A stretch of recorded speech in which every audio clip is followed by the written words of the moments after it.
ఈ అలంకారాలు కూడా చాలా విశేషంగా చేయబడుతుంది అమ్మవారికి. అంటే ఈ మహాలక్ష్మి అష్టకంలో శ్వేతాంబరధరే దేవి నానాలంకార భూషితే జగస్థితే జగన్మాత మహాలక్ష్మి నమోస్తుతే. అమ్మ జగన్మాత, మీకు నేను ఎంత అలంకరింపబడతానో అంత నాకు ప్రసాదం ఇచ్చు తల్లి అని అంటారు. అనే పూర్వకాలంలో అదే శాస్త్రంలో కూడా ఉంది, మన మహాలక్ష్మి అష్టకంలో చెప్పబడింది.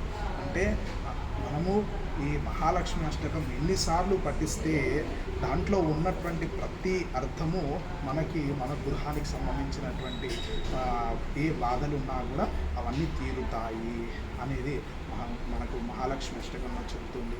శ్వేతాంబరధరే దేవి నానాలంకార భూషితే అంటే శ్వేత అంటే తెలుపు అని అర్థం.